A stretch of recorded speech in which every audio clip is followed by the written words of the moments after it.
ಸರ್ವಾರ್ಥ ಸಾಧಿಕೆ ಶರಣೇ ತ್ರಯಂಬಕಿ ದೇವಿ ನಾರಾಯಣಿ ನಮೋಸ್ತುತಿ ದೇವಿ ನಮೋಸ್ತು.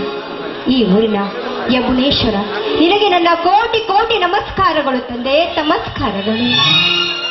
ತಾಯಿ ಭೂಮಾತೆ, ಜಗದ ಜೀವರಾಶಿಗಳಿಗೆ ಅನ್ನ ಹಾಕುವ ತಾಯಿ ಭೂಮಾತೆ, ನಿನಗೆ ನನ್ನ ಕೋಟಿ ಕೋಟಿ ನಮಸ್ಕಾರಗಳು. ಜಗದಲ್ಲಿರುವ 84 ಜೀವರಾಶಿಗಳಿಗೆ ಜನ್ಮ ನೀಡಿ ನಮ್ಮ ಚೇತನ ಚಿಲಿವೆ ಆಗಿರುವ ನಿನ್ನನ್ನು ಎಷ್ಟು ವರ್ಣಿಸಿದ್ರು ಸಾಲದು. ನಮ್ಮೆಲ್ಲರನ್ನ ಕಾಪಾಡುವ ಭಾರ ನಿನ್ನದು ತಾಯಿ. ಅಷ್ಟೇ ಅಲ್ಲ, ನನ್ನ ತಂದೆಯನ್ನು ಹತ್ಯೆ ಮಾಡಿ ನನ್ನ ಅಣ್ಣನನ್ನ ಮನೆ ಬಿಟ್ಟು ಓಡಿಸಿದ ಆ ನಿನ್ನ ಚಿಕ್ಕಪ್ಪನನ್ನ ಆದಷ್ಟು ಬೇಗ ಮರ್ದಿಸಲು ನೀನು ಬಾ ತಾಯಿ. ಅಷ್ಟೇ ಅಲ್ಲ, ನಮ್ಮೆಲ್ಲರನ್ನ ಕಾಪಾಡಿ ಹಾಗೂ ನನ್ನ ಗಂಡನನ್ನು ಹಾಗೂ ನನ್ನ ಮೈದುನನ್ನ ಕಾಪಾಡುವ ಭಾರ ನಿನ್ನದು ತಾಯಿ. ಅವರನ್ನೆಲ್ಲ ಸುಖವಾಗಿ ಇಡಬೇಕಂತ ನಿನ್ನನ್ನು ನಾನು ಕೇಳಿಕೊಳ್ತೇನೆ ತಾಯಿ, ಕೇಳಿಕೊಳ್ತೇನೆ.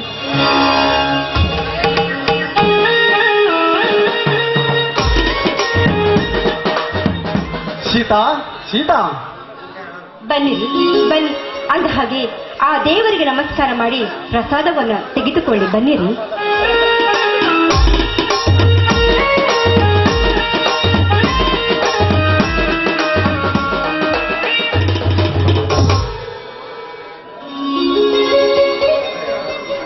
ಅಮ್ಮ ಅನ್ನದಾನೇಶ್ವರಿ, ಈ ಪುಣ್ಯ ಭರತ ಭೂಮಿಯಲ್ಲಿ ಚಿನ್ನದ ಚಿಲುಮೆಯಾಗಿ ಜಗಿಸಿ ಈ ಜಗದ ಜೀವರಾಶಿಗಳಿಗೆ ಅನ್ನ ಹಾಕುವವನೇ ಈ ರೈತನೆಂದು ಜನಮನದ ಕಣಕಣಗಳಲ್ಲಿ ಶ್ರುತಿಗಳು ಕೂಡ ಹೇಳುತ್ತೀವಮ್ಮ, ಶ್ರುತಿಗಳು ಕೂಡ ಹೇಳುತ್ತೀವಿ. ಆದರೆ ಹಿಂದೆಲ್ಲಿದೆ ಮಾಯಿ ರೈತನಿಗೆ ಆ ಬಲದ ನೆಲ? ಅದೆಲ್ಲ ದುಷ್ಟರದ ಬಾಳಿಗೆ ಬಂಡೆಗಳಲ್ಲಿ ಸುಕ್ಕು ನುಚ್ಚು ನೂರಾಗಿ ಹೋಗಿದೆ ಅಮ್ಮ, ನುಚ್ಚು ನೂರಾಗಿ ಹೋಗಿದೆ ಅಮ್ಮ. ತಾಯಿ ಭುವನೇಶ್ವರಿ, ಆ ನುಚ್ಚಾದ ಚೂರಿಗಾದರೂ ನಿನ್ನ ಚಿನ್ನದ ಬಲ ಕೊಟ್ಟು ಹೊನ್ನಿನ ಮಳೆ ಗರಿಯುವಂತೆ ಈ ನಿನ್ನ ರೈತ ಕಂದನಿಗೆ ಆಶೀರ್ವದಿಸಮ್ಮ, ಆಶೀರ್ವದಿಸ. ಪ್ರತಿಯೊಂದು ಬಾಳಿಗೆ ಹಸಿರಾಗಿ ದೇವಿ ಪ್ರತಿಯೊಬ್ಬರ ಬಾಳಿಗೆ ಹಸಿರಾಗಿ ನಿಲ್ತಾಳೆ ರೀ, ಹಸಿರಾಗಿ ನಿಲ್ತಾಳೆ. ಆ ನಂಬಿಕೆ ಖಂಡಿತ ನನಗಿದೆ.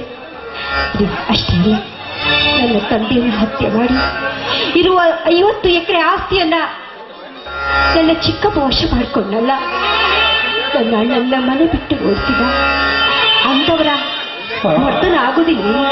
ಅಂತವರಿಗೆ ದೇವಿಯ ಬಲ ಇರುತ್ತೇನೋ? ಬಲ ಇರುತ್ತ ಹೇಳಿ. ಸೀತಾ, ದೇವಿಯ ಬಲ ಎಲ್ಲರಿಗೂ ಇದೆ.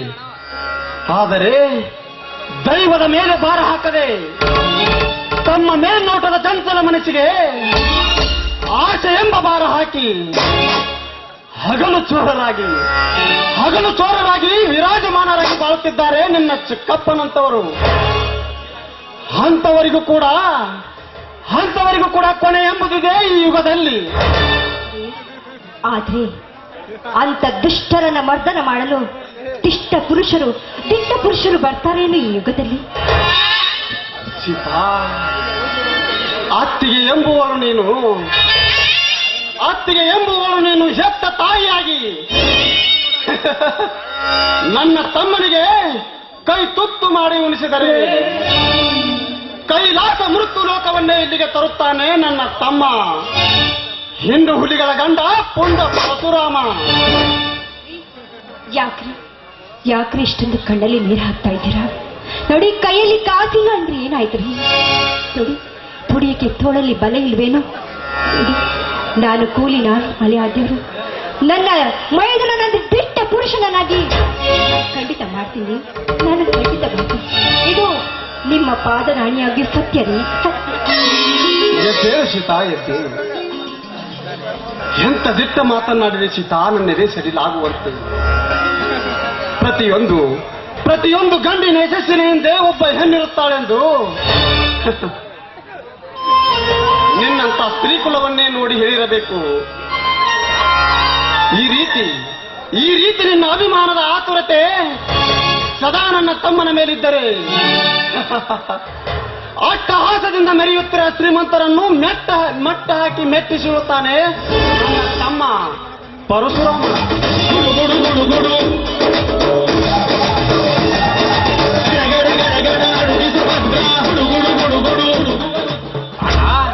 ಅತ್ತಿಗೆ, ಓ ತಮ್ಮ ಪರಶುರಾಮ, ಕಾಲೇಜಿನಿಂದ ಈಗ ಬಂದೇನಪ್ಪ? ಮೈದುನ, ಅಂದ ಹಾಗೆ ಚೆನ್ನಾಗಿದ್ಯೇನಪ್ಪ? ಪರಶು, ಏನಿದೆಲ್ಲ ನಿನ್ನ ವೇಷ? ಅಣ್ಣ, ಯಮನೂರೇಶ್ವರ ಜಾತ್ರೆ ನಿಮಿತ್ತವಾಗಿ ಏರ್ಪಡಿಸಿದ ಕುಸ್ತಿ ಪಂದ್ಯಾವಳಿಯಲ್ಲಿ ಗೆದ್ದು ಶ್ರೀ ಸಂಗೊಳ್ಳಿ ರಾಯಣ್ಣನ ಪ್ರಶಸ್ತಿಯನ್ನು ನನಗೆ ಕೊಟ್ಟು ಸತ್ಕರಿಸಿ ಈ ವೇಷ ಧರಿಸಿ ಈ ಕಡೆ ಕೊಟ್ಟರಣ್ಣ. ಹಾ ತಮ್ಮ, ಕೇಳೋದನ್ನೇ ಮರೆತು ಬಿಟ್ಟೆ. ಇವರಾರಂತ ತಿಳಿದಿಲ್ಲವಲ್ಲ? ಅವನ ಅಣ್ಣ, ಇವನು ನನ್ನ ಪ್ರಾಣ ಸ್ನೇಹಿತ ಮೇಘರಾಜ್ ಅಂತ. ಮೇಘರಾಜ್, ನ್ಯಾಯಾದಿಗಳ ಆಸ್ತಿ ಕಲಹಕ್ಕಾಗಿ ಒಡ ಹುಟ್ಟಿದ ಅಕ್ಕಮ್ಮನನ್ನು ನೋಡಲು ವೇಷ ಮರೆಸಿಕೊಂಡು ಬರುವಂತಾಯ್ತು ಈ ಶಿವರಾಜನ ಬಾಳು. ಕೈ ತುತ್ತು ಮಾಡಿ ಉಳಿಸಿದ ಅಕ್ಕಮ್ಮ ಕಣ್ಣುದುರಿಗೆ ಇದ್ದರನು ಅಕ್ಕ ಎಂದು ಕರೆಯಲಾಗುತ್ತಿಲ್ಲ.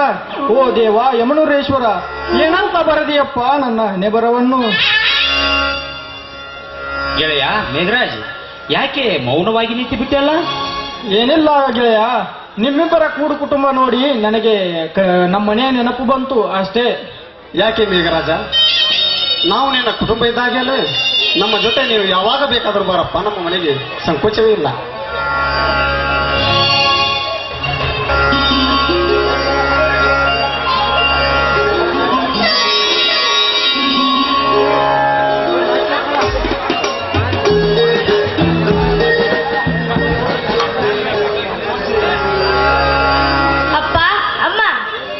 ಓ ಕುಮಾರ, ಶಾಲೆಯಿಂದ ಈಗ ಬಂದೇನಪ್ಪ? ಹಾ ಅಪ್ಪ, ಈಗಲೇ ಬಂದೆ.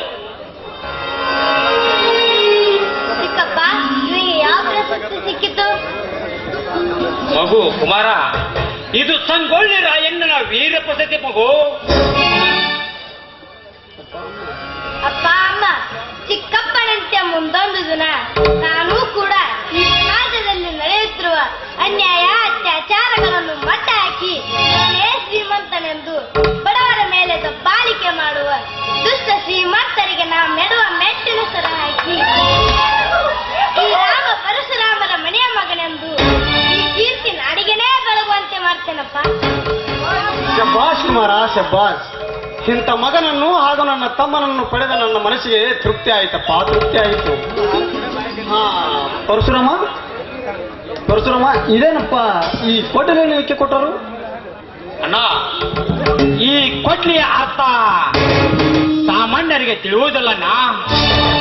ಕುರುಡರಿಗೆ ಕಣ್ಣಾಗಿ, ಬಡವರಿಗೆ ಬಹುದೂರ್ನಾಗಿ, ಶಿವ ಮಹಿಮೆ ತಿಳಿಗೇರಿಗೆ ಶಿವನ ಪರಿಸರವಾಗಿ, ಮುತ್ತೈದರಿಗೆ ಹೆತ್ತಪ್ಪನಾಗಿ, ಗರತಿ ಮೌಸ್ಯರ ಕರುವನ್ನೇ ಕೊರೆಯುವ ಆ ಪಂಡ ಶ್ರೀಮಂತರಿಗೆ ಪುಂಡ ಪರಶುರಾಮನಾಗಪ್ಪ ಎಂದು ಅಡ್ಡಕ್ಕೆ ಸಾನ್ನಿಧ್ಯ ವಹಿಸಿದ ಎನ್ನ ಗುರು ಶ್ರೀ ಅಖಂಡೇಶ್ವರ ಶ್ರದ್ಧಾನಂದರು ಇದನ್ನು ನನಗೆ ಕಾಣಿಕೆಯನ್ನಾಗಿ ಕೊಟ್ಟರಣ್ಣ. ಇದನ್ನು ನನಗೆ ಕಾಣಿಕೆಯನ್ನಾಗಿ ಕೊಟ್ಟರು. ಸಂತೋಷವಾಯಿತು ಸಹೋದರ, ಸಂತೋಷವಾಯಿತು. ಇಲ್ಲಿಯವರೆಗೂ ನಿನ್ನನ್ನು ಬೆಳೆಸಿ ಕಲಿಸಿ ಗರಡಿ ಕಲಿಸಿದ್ದಕ್ಕಾಗಿ ನನ್ನ ಜನ್ಮ ಸಾರ್ಥಕವಾಯಿತು.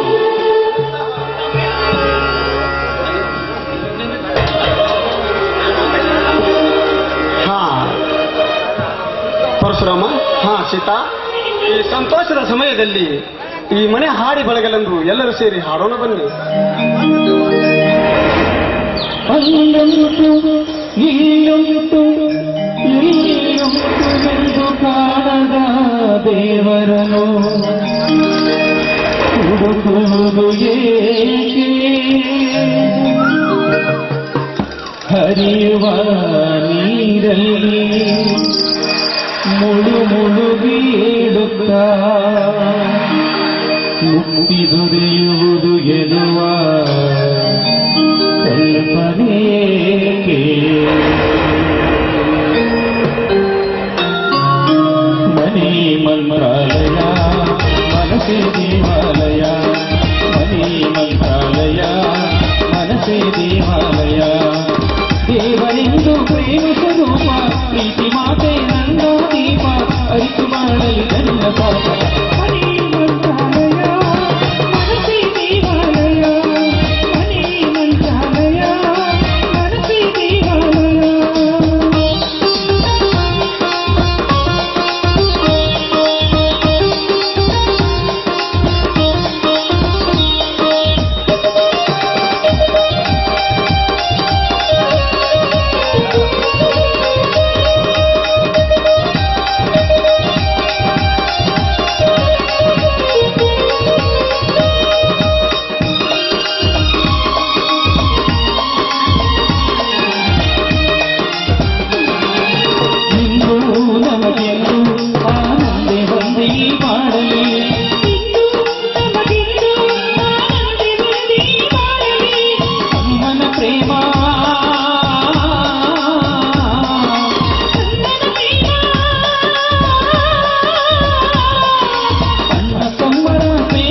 ಮಾಡಲಿ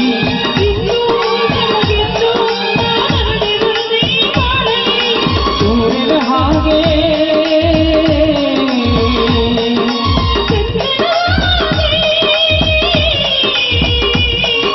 ಸೂರ್ಯ ಚಂದ್ರನ ಹಾಗೆ ಬೆಳಗುತ್ತಾ ಸಡಗರ ಸಂಭ್ರಮ ಬೆಳಗು ತಂದರು ಮಣಿ ಮಂತ್ರಾಲಯ ಮನಸೇ ದೇವಾಲಯ ಮಣಿ ಮಂತ್ರಾಲಯ ಮನಸೇ ದೇವಾಲಯ ಹರಿವರೆಂದು ಪ್ರೇಮ ಸ್ವರೂಪ ಪ್ರೀತಿ ಮಾತೆ ನಂದ ದೀಪ ಹರಿದು ಬಾಳಲು ಜನ್ಮ ಸಾಗರ ಮಣಿ ಮಂತ್ರಾಲಯ ಮನಸೇ ದೇವಾಲಯ ಮಣಿ ಮಂತ್ರಾಲಯ ಮನಸೇ ದೇವಾಲಯ. ಹಾ ಮಗು ಕುಮಾರ, ಅಂಕಲನ್ನು ಕರೆದುಕೊಂಡು ಒಳಗೆ ಹೋಗು. ಕೈಕಾಲು ಮುಖ ತೊಳೆದುಕೊಂಡು ಊಟಕ್ಕೆ ರೆಡಿಯಾಗಿರಿ. ನಾವು ಆಮೇಲೆ ಬರ್ತೀವಿ. ಬನ್ನಿ ಅಂಕಲ್, ಒಳಗೆ ಹೋಗೋಣ.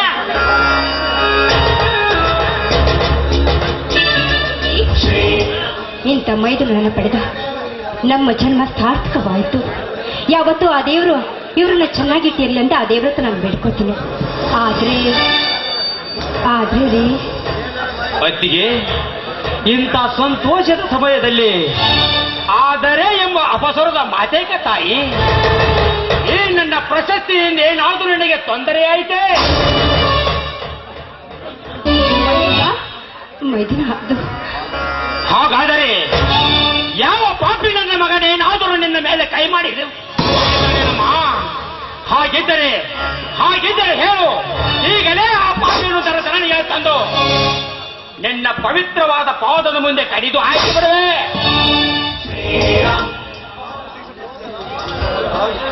ಸಹೋದರ, ಯಾಕೆ ಆಕ್ರೋಶ? ಶಾಂತನಾಗಪ್ಪ, ಶಾಂತನಾಗು. ಇನ್ನೆಲ್ಲಿದೆಯ ನಾಯಿ ನಿನ್ನ ಸಹೋದರನಿಗೆ ಶಾಂತಿ? ಅತ್ತಿಗೆ ಕಣ್ಣಲ್ಲಿ ಕಣ್ಣೀರು ಹಾಕಿಸಿದ ಅವಳ ಮೈದುನ ನಾಡಿದ್ದರು ಏನು ಲಾಭ? ಅತ್ತಿಗೆ, ಈಗ ನೀನು ಆ ಪಾಪಿಗಳ ಹೆಸರನ್ನು ಹೇಳದಿದ್ದರೆ ನಮ್ಮ ಕುಲದೇವ ಶ್ರೀ ಯಮನೂರ ಹೆಸರು ನಾನೇ. ಹೌದಮ್ಮ, ಎತ್ತ ತಾಯಿ ಎತ್ತೆ ತುತ್ತು ಮಾಡಿ ಉಣಿಸಿ ಬೆಳೆಸಿದ ಈ ಗಂಡು ದೇಹ ಆ ಬಂಡರಿಗಾಗಿಯೇ ಬೆಳೆದು ನಿಂತಿದೆ. ಹೇಳಮ್ಮ, ಅದಾವ ವಿಷಯ? ಅದೇನಂತಂದ್ರೆ, ನೋಡ್ಕೊ ಮೈದುನ, ಇರುವ 50 ಎಕರೆ ಆಸ್ತಿಯನ್ನ ನನ್ನ ಚಿಕ್ಕಪ್ಪ ವಾದಿರಾಜ ತನ್ನ ವಶ ಮಾಡಿಕೊಂಡಿದ್ದಲ್ಲದೆ ನನ್ನ ಮನೆ ಬಿಟ್ಟು ಆಚೆ ಕಳಿಸಿದ್ದಲ್ಲಪ್ಪ. ಆಸ್ತಿಗೋಸ್ಕರ ಆಚೆ ಕಳಿಸಿ ಬಿಟ್ಟಿದ್ದಾನೆ. ಏನ್ ಹೇಳ್ತಾ ಇದ್ದೆ ಅತ್ತಿಗಮ್ಮ ನೀನು? ಕೇವಲ ಆಸ್ತಿ ಆಚೆಗಾಗಿ ನಿಮ್ಮನ್ನು ಹೊರಗಟ್ಟಿ ನಿಮ್ಮಣ್ಣನನ್ನು ಈ ಸಮಾಜದಲ್ಲಿ ತಲೆ ಎತ್ತಿ ಬಾಳಂತೆ ಮಾಡಿದನೆ ಆ ಚಂಡನ. ಲೇ ಮಗನೇ ವಾದಿರಾಜ್, ನೀನೆಂತಂದ್ರೆ ಈ ಮಂತಿಗೆ ತಪ್ಪಾರಿದ ಪಟ್ಟಿದ್ದರು ನಿನ್ನ ಒಪ್ಪಿದ ದೇವರು ಈ ಭಾಗ ಮಾಡದೆ ಬಿಡಲಾರೆ. ಅತ್ತಿಗೆ, ನಾನೀಗಲೇ ಅವರ ಮನೆಗೆ ಹೋಗಿ ಇದರ ಸಮಾಚಾರ ತಿಳಿದುಕೊಂಡು ಬರ್ತೀನಿ. ನಿಲ್ಲುತ್ತಮ್ಮ, ಇದು ಈಗಲೇ ಕೇಳುವ ವಿಷಯವಲ್ಲ. ಯಾಕೆಂದ್ರೆ ಈಗಾಗಲೇ ಇದು ಕೋರ್ಟ್ ಕಟ್ಟಿ ಹತ್ತಿದೆ. ಇದಕ್ಕೆ ತ್ಯಾಗರಾಜನೆಂಬ ಬಂಡ ವಕೀಲರು ಕೂಡ ಬೆನ್ನು ಹೊತ್ತಿದಂತೆ ಕಾಣುತ್ತದೆ. ನಾಳೆ ನಾನೇ ಸ್ವತಃ ಊರಿನ ಹಿರಿಯರಿಗೆ ಭೇಟಿಯಾಗಿ ಇದರ ಬಗ್ಗೆ ವಿಚಾರಿಸಿಕೊಂಡು ಬರ್ತೀನಿ. ಅಲ್ಲ, ಇದನ್ನು ವಿಚಾರಿಸುವ ಮಾತು ಹೀಗಲ್ಲಣ್ಣ. ಮದದಿಂದ ಮಬ್ಬಾಗಿ ನಿಂತಿರುವ ಅವನನ್ನು ವಾಪು ಮಾಡ್ತೇನೆ. ಅದಕ್ಕೂ ಅವನು ಬಗ್ಗದಿದ್ರೆ ಪ್ರಶಸ್ತಿಯಿಂದ ವಿಜೇತನಾಗಿ ಬಂದ ಈ ಕೋಟೆಯಿಂದ ಅವನ ಒಂದೊಂದು ಅವಯವಗಳನ್ನು ತುಂಡು ತುಂಡಾಗಿ ಕತ್ತರಿಸಿ ಹಾಕಿ ಆಸ್ತಿ ಎಂಬ ಅರಗಾಯದ ಸೇಡು ತೀರಿಸಿ ಅತ್ತಿಗೆಯನ್ನು ಶಾಂತಪಡಿಸದಿದ್ದರೆ ನಾನು ನಿನ್ನ ಸಹೋದರ ಪರಶುರಾಮನೇ ಅಲ್ಲ. ಅಣ್ಣ, ಬರ್ತೀನಿ.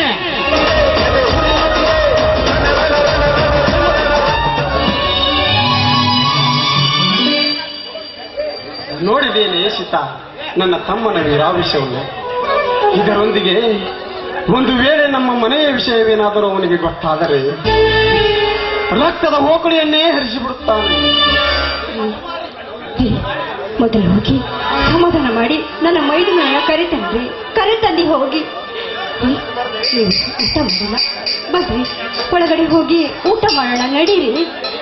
ಏನೇ ನನ್ನ ಮುದ್ದಿನ ರಾಣಿ, ಊಟಕ್ಕಿಂತ ಮೊದಲು ನಿನ್ನ ನಲ್ಲ ನಮ್ಮನ್ನು ತಡೆಯುವಂತೆ ಹಾಡುತ್ತಿದ್ದಾರೆ. ಏನ್ರಿ ಇಂಥ ಸಮಯದಲ್ಲಿ ನಿಮ್ಗೆ ಹಾಡಿನ ಚಿಂತೆ ಏನು? ಯಾಕೆ ಕುಮಾರ ಇವಾಗ 8 ವರ್ಷದವನಾಗಿದ್ದಾನಲ್ಲ, ಅವಾಗ ತಮ್ಮ ಬೇಡವ?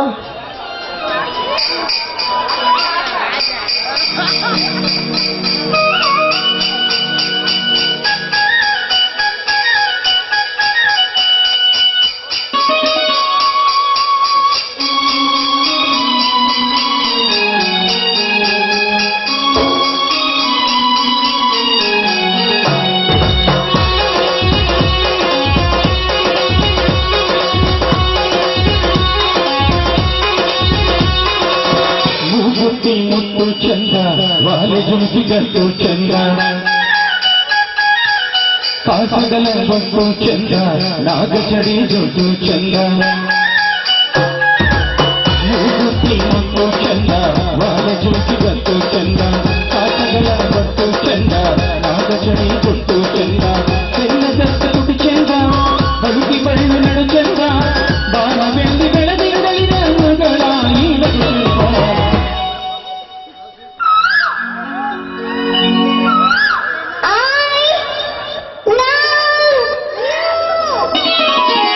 ಮೂಗುತ್ತಿ ಮುತ್ತು ಚಂದ ನಾಳೆ ಚುಂಚಿಗಟ್ಟು ಚಂದ ಕಾಸಗಲ ಮಟ್ಟು ಚಂದ ನಾಗಚರಿ ಮುಟ್ಟು ಚಂದ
ಮೂಗುತ್ತಿ ಮುತ್ತು ಚಂದ ವಾಲೆ ಜುಂಪಿಗಟ್ಟು ಚಂದ ಗಟ್ಟು ಚಂದ ಗಟ್ಟು ಚಂದ ಕಾಸಗಲ ಬಟ್ಟು ಚಂದ ನಾಗಚರಿ ಕೊಟ್ಟು ಚಂದ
ಮೂಗುತ್ತಿ ಮುತ್ತು ಚಂದ ವಾಲೆ ಜುಂಪಿಗಟ್ಟು ಚಂದ ಚಂದ ಕಾಸಗಲ ಬಟ್ಟು ಚಂದ ನಾಗಚಡಿ ಕೊಟ್ಟು ಚಂದ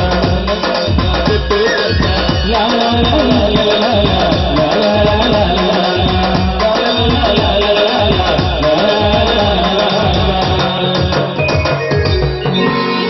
ಬನ್ನಿ ಹೋಗಿ ಊಟ ಮಾಡೋಣ.